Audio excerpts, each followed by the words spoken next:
Hello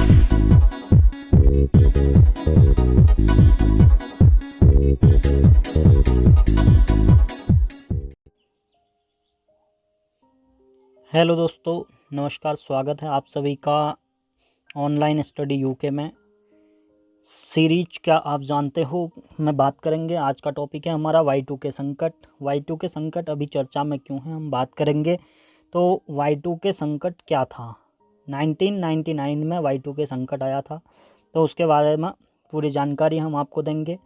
अंत तक video को देखें और बने रहें वीडियो के साथ।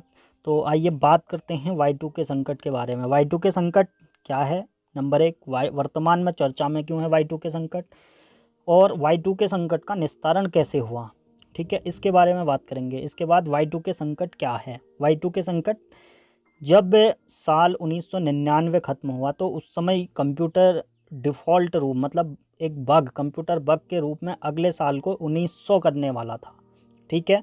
और यदि ऐसा हो जाता तो दुनिया भर की सभी गणनाएं गलत हो जाती। साल 2000 की शुरुआत में संख्या को लेकर कंप्यूटर के कैलेंडर और स्टोरेज में आई समस्याओं को Y2K संकट कहा गया।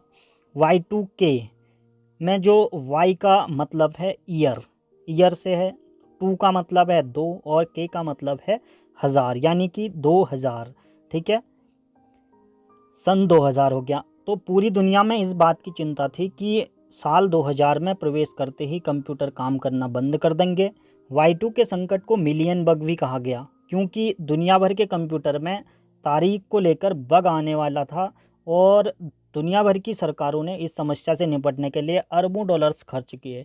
यदि इस बग को ठीक नहीं किया गया होता तो सबसे ज़्यादा नुकसान बैंकिंग, साइबर सिक्योरिटी, वैज्ञानिक क्षेत्र, ठीक है, साइंटिफिक फील्ड के क्षेत्र में और काफ़ी नाभिकीय क्षेत्र में और नासा आसा सब मतलब क्रैश हो जाता, ऐसा माना गया, ठीक है। तो पिछले 54 दिनों में 5वीं बार देश को संबोधित करते हुए प्रधानमंत्री नरेंद्र मोदी जी ने कोरोना वायरस से जूझ रहे देशों के लिए 20 लाख करोड़ के आर्थिक पैकेज का ऐलान किया। साथ ही साथ लॉकडाउन 4.0 पर भी मोहर लगा दी।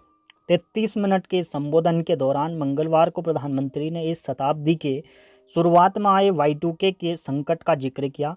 आखिर यह Y2K संकट था क्या और क्यों इसका जिक्र पीएम मोदी ने किया।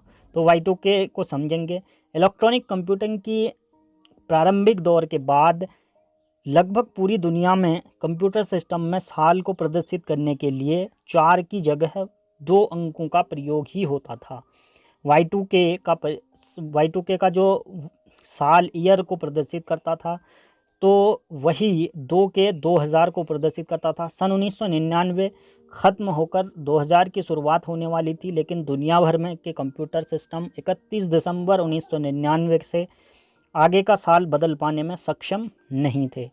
सिस्टम अगले साल के लिए तारीख और महीना बदल सकते थे, लेकिन साल के 2 आखिरी अंकों को छोड़कर पहले अंक नहीं बदल सकते थे। और इस तरह के 1 जनवरी 2000 को कंप्यूटर में दिखने वाली तारीख 1/1/1900 ही रहती, ठीक है, यानी कि समय के ठीक 100 साल पीछे हो जाते। इस कारण Y2K बग को मिलेनियन बग भी कहा जाता है, जो एक प्रकार की कंप्यूटिंग कोडिंग की खराबी थी, ठीक है। इसके बाद भारतीय वैज्ञानिकों का इसमें योगदान क्या रहा। उस समय भारत के वैज्ञानिक, भारत में जो IT कंपनियां थी, इन्फोसिस, विप्रो जैसी IT कंपनियों की शुरुआत हो चुकी थी, जो IT के सक्षम मानव संसाधन के दुनिया भर में खपाने के लिए तैयार थी। उसके पास संचार का सबसे बेहतर प्रतिभाओं का भंडार मौजूद था। इसके अलावा इतनी बड़ी मात्रा में भारत का सबसे सस्ता श्रम और बेहतर हुनर दुनिया के किसी देश के पास नहीं था। यही कारण था कि ऐसे समय में अमेरिका और यूरोप की जो कंपनियां थी, भारत की ओर उनका ध्यान आया, ठीक है, ध्यान गया और भारत के हुनरमंद युवाओं ने भी इसे निराश नहीं किया। दुनिया भर में अपनी ताकत का लोहा मनवाया भारत ने। और हालांकि इस समस्या को ठीक करने में काफ़ी धन खर्च हुआ। किसी ने इस समस्या को सुधारने के लिए लगभग 5 वर्ष के दौरान 200 से 300 बिलियन US डॉलर के खर्चे का अनुमान लगाया गया। वही एक अन्य अनुमान के मुताबिक Y2K बग को सही करने के लिए विश्व भर में 600 से 1600 बिलियन डॉलर, अमेरिकी बिलियन डॉलर खर्च करने पड़े। ठीक है, तो भारत आईटी हब बना, ठीक है, आईटी का महाशक्ति बना। इन्फोसिस की तरह से ही आईआईएस इन्फोटेक उन 100 से ज़्यादा भारतीय सॉफ्टवेयर कंपनियों में से एक थी जो बहुराष्ट्रीय कंपनियों के Y2K बग को ठीक करने में काम में जुटी हुई थी। इसके बाद तो भारत की टेक कंपनियां जो थी ऐसी उड़ानें भरी कि उसको रोक पाना नामुमकिन ही सा प्रतीत होने लगा। ठीक है, 1999 से शुरू हुआ भारत का आईटी और सेवा निर्यात 2010 तक भविष्यवाणियों को तोड़ते हुए रिकॉर्ड स्तर तक पहुंच गया। वही उस समय भारतीय तकनीकी कंपनियों के कुल राजस्व का लगभग 40% विदेशी कंपनियों के Y2K बग को दुरुस्त करने में मिले ठेकों से आता था। ठीक है, तो भारत का योगदान इसमें काफ़ी अविस्मरणीय योगदान रहा।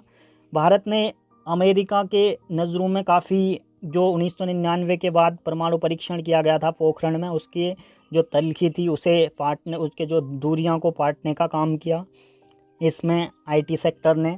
तो काफ़ी ज़रूरतें और स्किल्ड लेबर हैं यहाँ से, मतलब स्किल्ड लोग यहाँ से निकले। तो like share subscribe online study UK. Thank you.